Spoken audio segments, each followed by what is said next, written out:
Sveiki! Pradėsime, mielieji, dar vieną mano video. Nežinau, kaip gausis, pirmi video man tikrai sudėtingai. Aš nežinau, kiek aš čia juos tęsiu, bet man tikrai sunkiai sekasi. Tai pasižiūrim pirmiausiai, ką aš čia pridėjau tiek daug ant stalo. Dėl to, kad čia mums visko absoliučiai reikės ir viskas čia susiję, paaiškinsiu video metu. Dabar pirmiausiai noriu jūs supažindinti, ką reikia daryti, kaip įsirinkti kaladę, pagal ką rinktis ir ką pasidėti ant stalo, kaip paruošti stalą, kaladį ir kaip kas iš kur kyla. Gerai? Mes turime nusipirkti pradžiai tikrai ne vieną kaladę, bent kelias.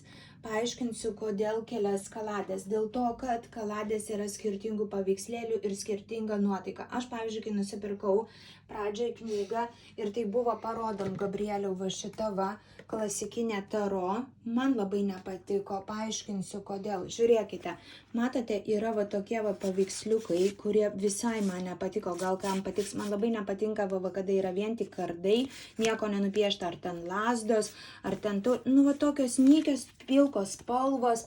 Pavyzdžiui, va šitą kaladę labai gerai burti santykiams, bet man irgi visai nepatiko. Tai vienu žodžiu dėl to, kad pirmiausia spalvų fonas man nepatinka, tokia va gal pavadinkim forma piešinio, jūs turite atsirinkti stilių, kuris jums patinka piešinyje.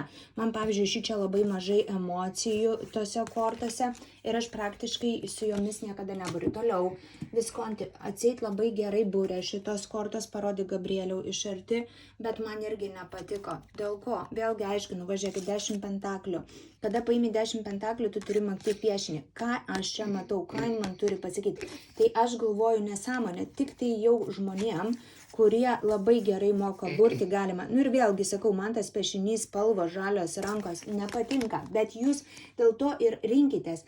Kada jūs internete žiūrėsite, yra kaladžių pavadinimai surašyti ir kaladės pačios kortos. Jūs galite peržiūrėti, pavyzdžiui, šitos nuostabios, spalvotos, gražus piešinys, bet ne visiems patinka blizgučiai, galite rinktis be blizgučių. Ir čia jau nėra, va tai va, kad visos tos kortos būtų lazdos ar kryžiai. Va, 4 lazdų, mes matom, yra piešinys, ane? Mes matome šičia 9 lazdų, yra piešinys. Ir visur ant kiekvienos kaladės, kada žiūrėsi 9 lazdų, jinai bus kitaip pateikta. Nebus vienodai. Va šitos labai rekomenduoju, patariu, yra aiškios, ryškios, geros kortos, suprantamos. Viskas, kas nupiešta, puikiausiai atspindi kortos turinį. Šitas rekomenduoju, parodyk Gabrieliau, šitos labai geros kortos pradedantiesiems. Šitos labai aiškios. Dabar pirmiausiai žiūrime, ane, ką mes darom kortos. Nusipirkome. Tai aš ką darau su kortom? Kaladę paimu, kadangi jinai yra leidykloje visur daryta, ėjo ten per visur nešvari, ane? Tai va tas kaladės, kurios aš turiu 1, 2 ar kažką, aš paimu, įdedu į atskirus maišelius ir apipilu druską. Daug druskos ir palaikau porą dienų. Tada paimu kiekvieną kortą, visą laiką uždegam su degtukais, ane? Va tas nusipirkus turiu ilgam. Ir tik su degtukais. Geriausia oranžinė žvakė arba šventinta turėti. Ir kiekvieną kortą išėmus iš tos druskos, paskui tai va perbraukiu ir visas, ane, jas tiesiog aktyvuoju su ugnim. Dabar žiūrėkite, yra kortas 4 stichijos, tai yra pentakliai, matome, yra kardai, o va šičia, tai kas yra pentakliai? Pentakliai va parodom, yra žemė stichija. Kas yra kardai? Kardai yra oras pas mus, ane? Lazdos yra ugnis pas mus, ane? Ir taurės, va taurės, Gabrieliau, parodom. Taurės yra vanduo, parodom, Gabrieliau, vanduo. Tai mes galime pasidėti būtinai staltiese, nusipirkę. Staltiesė yra reikalinga ir turi būti ne baliams, o tik būrimui. Ir kas 4, krikštolas, akmuo gali būti, vanduo turi būti, peilį galite specialūs yra pirkti, aš dabar neradau pasidėti, žemės ir visas, va tas, kad pagerti 4 stichijas. Ir būtinai ugnis turi degti, ane? Smilkalai gali būti. Aš pasidedu juodą katę, mėgstu, ane? Dabar kam reikalinga visa ta staltis ir visa kita?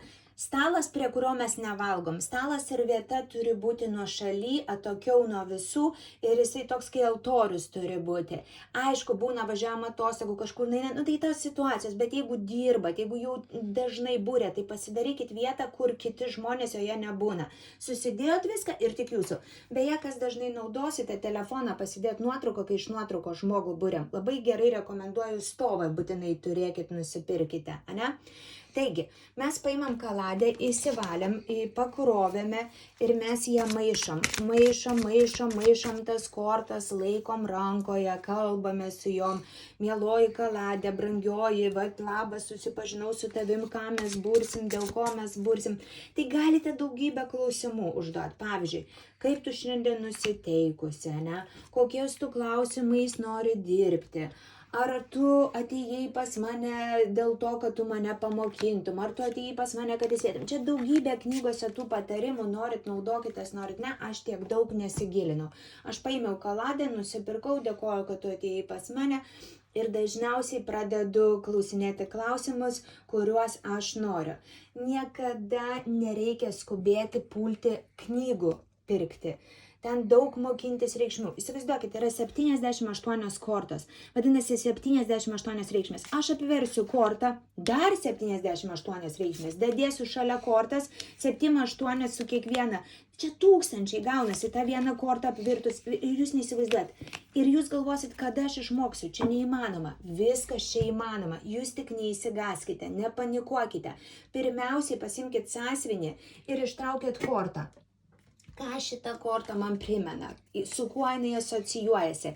Paimate kitą kortą. Devynetukas matom čia, devynetukas čia. Ir matot, kaip skirtingai nupiešta. Ir kiek jūs paimsite devynetukų, jie visi bus skirtingi kortose.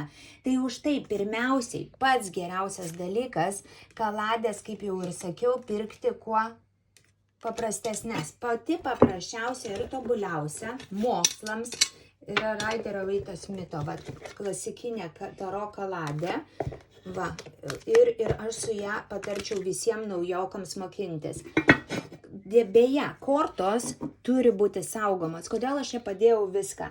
Dėžutėj parodom Gabrieliau. Matot, kokia graži porcelianinė dėžutė su tam tikrais kortų arkanais. Arba maišelį, kurį man klientė beje padarė. Labai gražu, aš jau reklamavau juos. Ir ten laikau. Maišelių yra visokiausių. Kortų nedėkite 2 kaladžių į vieną dėžutę ar vieną maišelį. Aš niekada gyvenime nededu dėžutę ant dėžutės, ne. Tik statau šalia. Nežinau kodėl, pas mane yra toks įsitikinimas, kad negalima dėti. Arba nededu telefono, nededu jokių daiktų ant kortų. Absoliučiai. Šitos yra kortos aprašytos knygose, dėl ko aš jums sakau mokintis. Kada jūs mokinsitės, ką reiškia ta spalva, trečia, kodėl tas rūbas, kodėl tas paukštis, kodėl ta saulė, kodėl ten yra knygose ir mes mokinsimės, kodėl žmogus guli lovoj, ane? Bet būtent tik šitos klasikinės kaladės yra aprašytos. Kada jūs realiai viską suvoksite ir išmoksite, jūs galėsit keitelioti įvairiausias kaladės. Bet pradžioj pasistengit nusipirkti kažkokių tai klasikinių. Tokią, tokią, kad būtų kuo mažiau visų. Ir tikrai nepirkite tokių be paveikslėlių. Čia antiek sudėtinga yra burti su jomis. Kažkas gal norėsit vėliau, bet tikrai ne dabar. Tai čia būtų mano patarimai. Ar reikia kažkaip ypatingai suaktyvinti tas kortas, kažką tai daryti?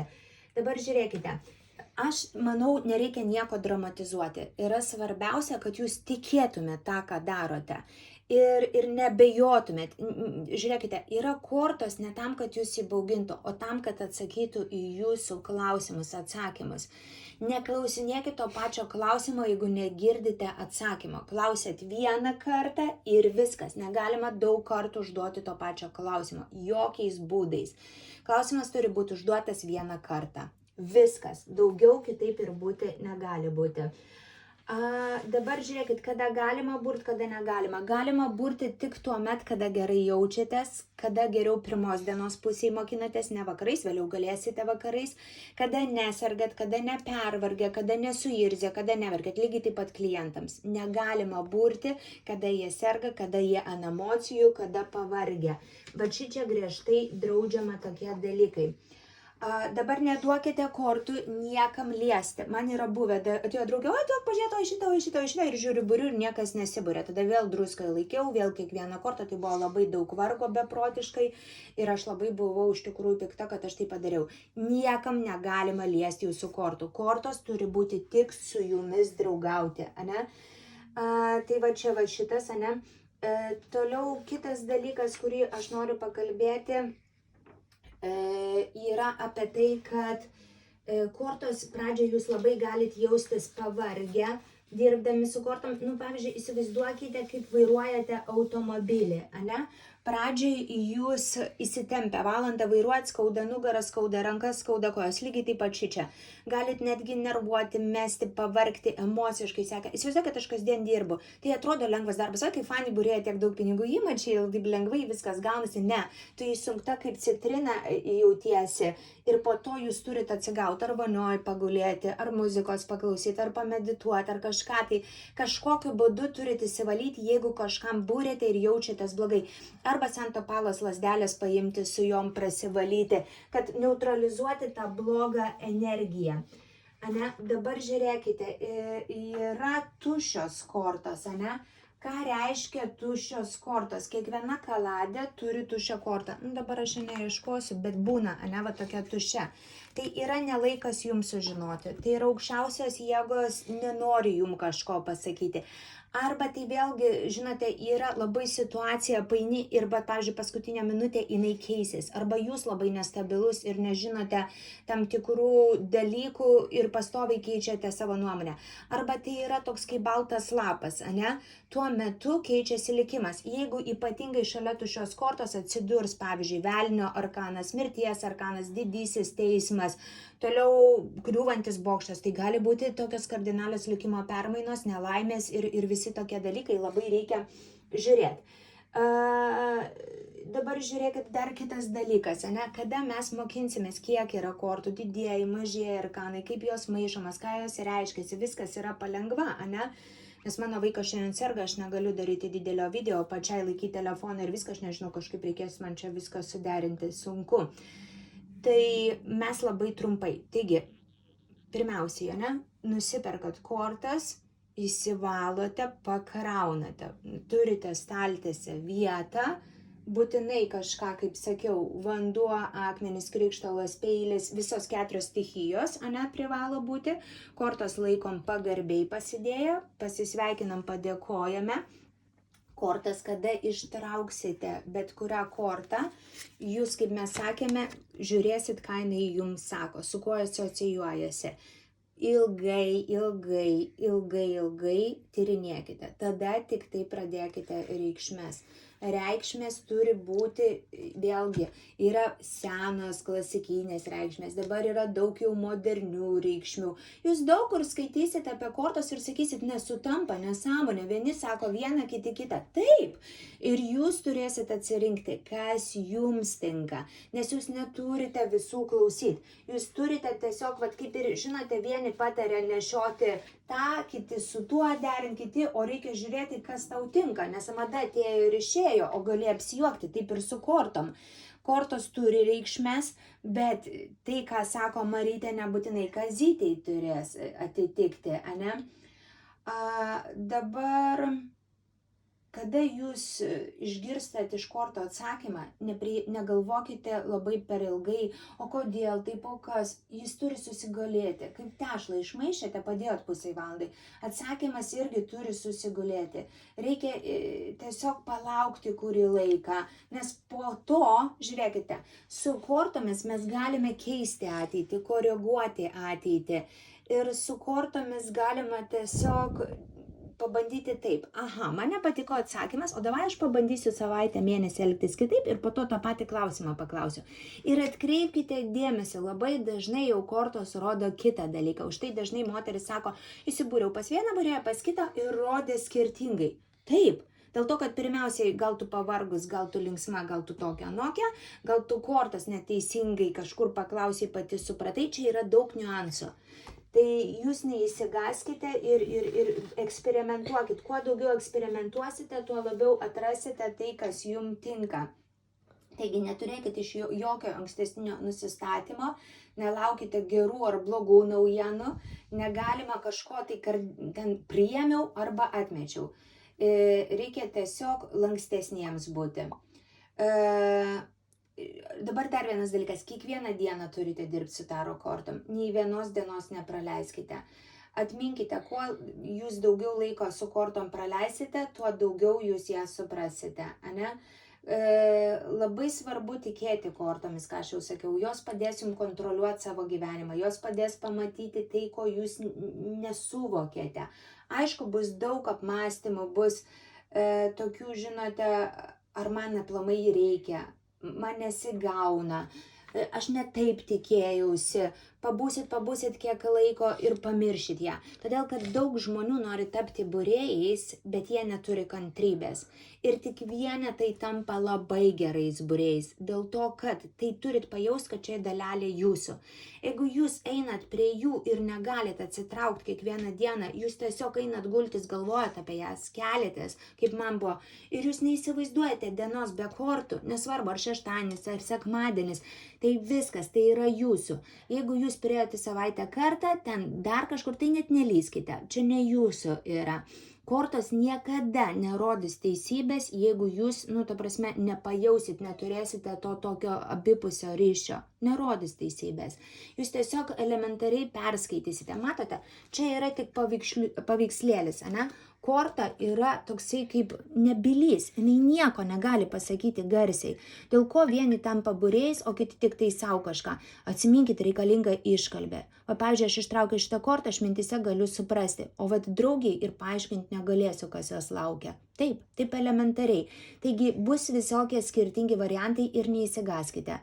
Nes visi nori, pavyzdžiui, ir burti, ir dar užsidirbti iš to. Visi nori, bet tikrai ne visiems gausis. Todėl, kad perteikti informaciją tiksliai, įdomiai, nenuobodžiai yra tikras menas. Todėl, kad kaip ir dailininkai, ane, yra, kurie piešia savo malonumui, kurie gauna, uždirba pinigus ir yra įžymybės, kur milijonus kainuoja. Taip ir lygiai taip pat šičia. Tai jūs turite pradžiai žinoti, dėl ko aš paėmiau kortas. Ar neturiu ką veikti, ar dėl to, kad Marytė paėmė irgi kortas, ar dėl to, kad aš noriu dirbti iš to. Bet dirbti dėl to, kad mane traukia, ar tik dėl pinigų. Nedarykit nieko gyvenime tik dėl pinigų. Tai va, labai viskas pas mane šį kartą nebus ilgas video sutrumpintai, nes kaip ir sakiau, vaikas, kuris filmuoja, jaučiasi blogai. Ir serga, ir aš jam labai dėkinga aplamai, kad jis man padeda. Tai aš dar kartelį priminsiu, kurias kaladės pasižiūrėkit. Va šitos yra labai geros, rekomenduoju. Rekomenduoju šitą kaladę.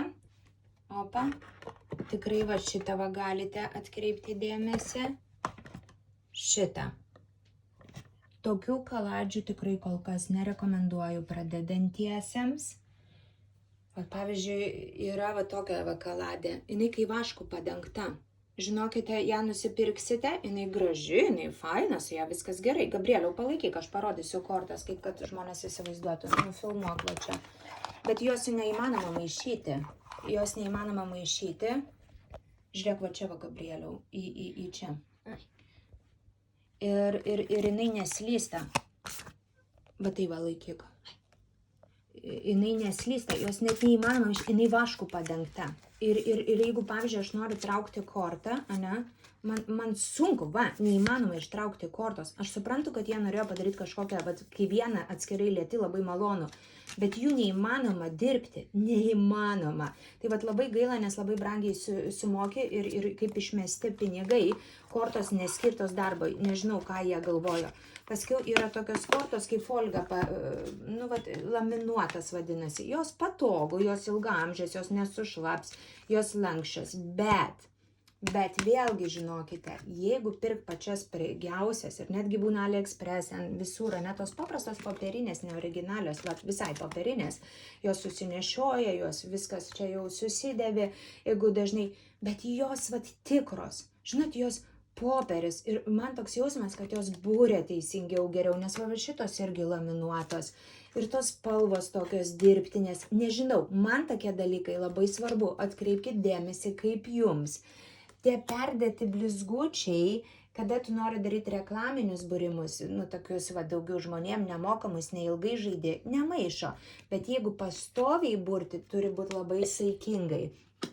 Tai toliau parodysiu, yra pavyzdžiui kaladės, kurios skirtos santykiams, daugiau finansams. Tokią kaladę nusipirkę, tuoj palaukite čia, įdėsiu.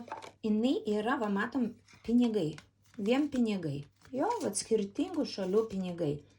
Ką jūs suprasit? Nieko.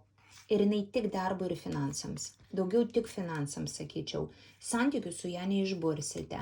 Galima, bet geriau nereikia. Tai žinokit, kad yra, kada jūs vėliau turėsite kaladės sveikatai, meiliai, finansams, darbui.